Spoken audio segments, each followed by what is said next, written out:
Garage is almost clean.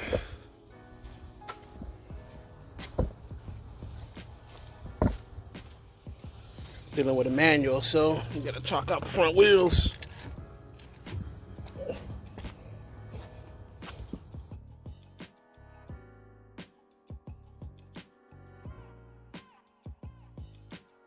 Alright, so the focus of today's video is going to be on changing out the rear shock absorbers, excuse me. And I guess in this video, but in another episode, I'm going to replace the sway bar, or put the sway bar back on, the rear sway bar for the car from the Mazda 3, the Mazda Speed 3. I'm going to put that back on. And we should be good to go here in the rear. So I'll show you how you do this, and we'll go from there. Stay tuned.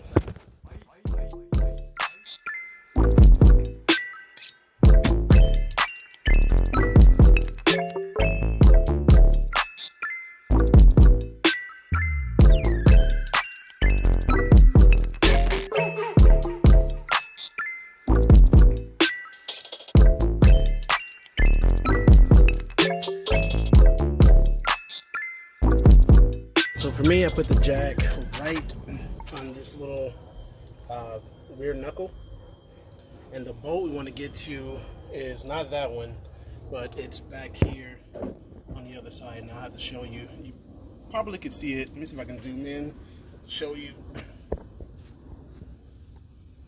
There is the bolt back there that we have to remove for this strut assembly. Shock absorber, and then we got to go up top here to remove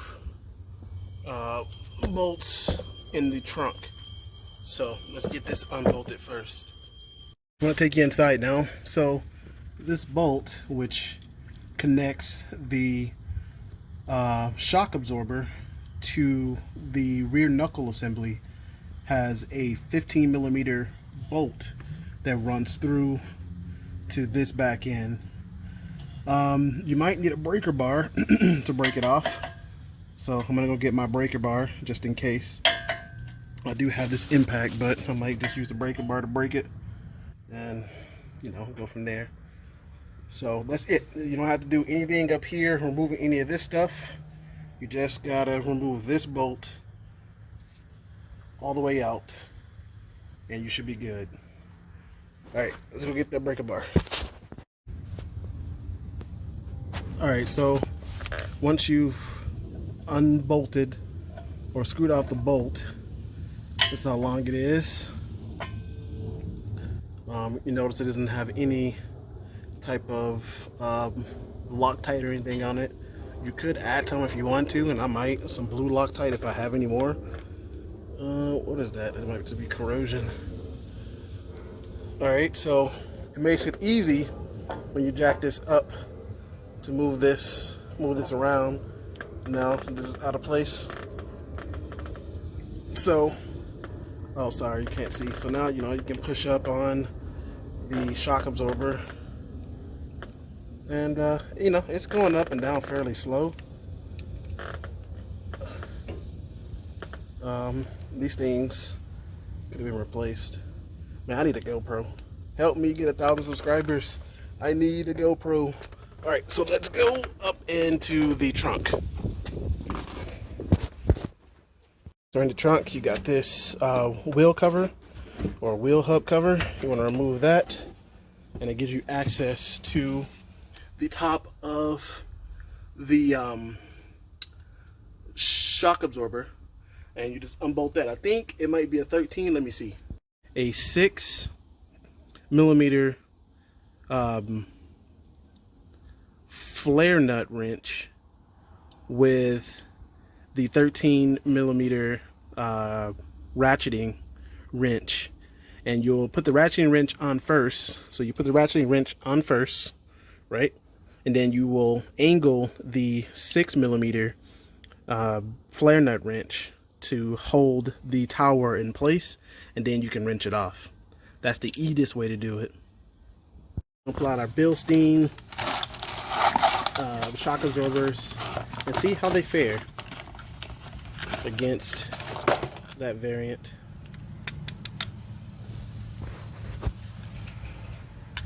Like, for starters, they're way more beefier. Like, these things are super beefier than those. All right. Look at that. They even gave me a few little stickers. I guess that's it. That's all that's coming in. So let's go install these bad boys. So not to get ahead of ourselves, we need to do a little bit of mounting work. So we need to pop the washer that's in here out that, excuse me, originally came from Ford. So what we'll do, you just simply can just pop this out like that, and then you'll add this into that slot. Let me do this with one hand, it'll be nice. That into that slot, and this sits on top back where we had it on here, just like so. And then we'll feed the Bilstein Shock up through the bottom and into place. So let's show you what parts you're going to need off of the old unit to go to the new unit. So you're going to need this part here. You want to pull this off. Then you're going to need to take out this piece that's in here, and also this piece that's also in here. And then you're going to want to remove this washer from in here, just like that. So you're going to reuse this with the new washer from the Bilstein. So this is going away. And then you're going to take out both of these pieces that are inside here. Let me get it set up and I'll show you. This part, all you do is take a flathead screwdriver and a hammer, and you just want to aim in the middle of here and just hammer down like 2-3 light taps, and it comes off. So you're going to use this part. So you need to separate the rubber piece from this part. I'm going to set you down real quick. Alright, so this rubber piece is separated from this bottom part, so that's going away. And you need to separate this rubber piece from this inside washer, and you just roll it out. I'm going to set you down again.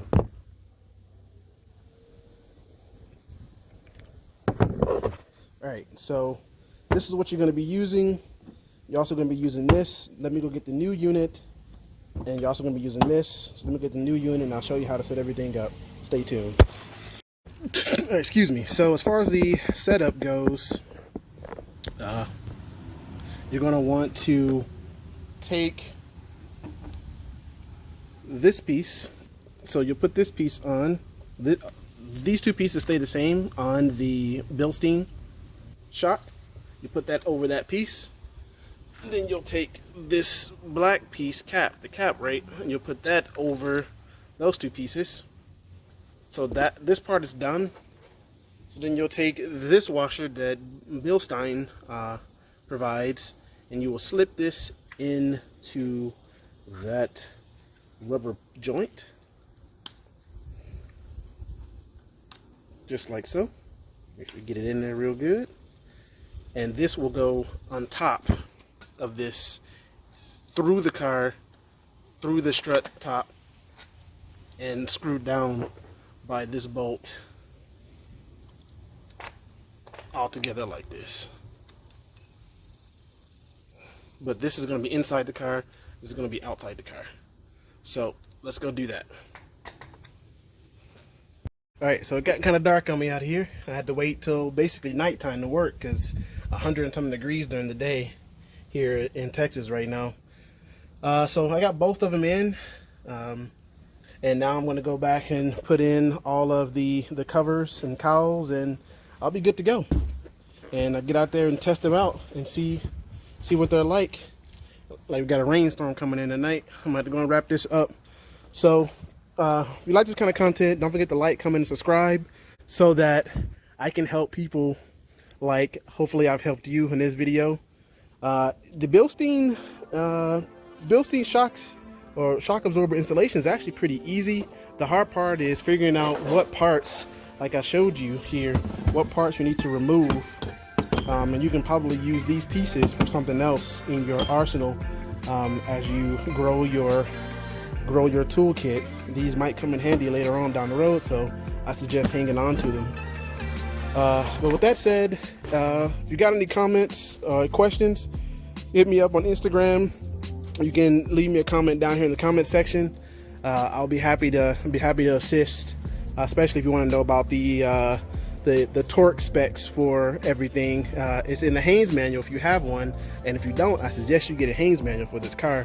It's a wealth of knowledge. Like I both use my Haynes manual and my maintenance manual for the car because, you know, they know more about the car than anybody else. But with that said, focused hands, signing off. Peace.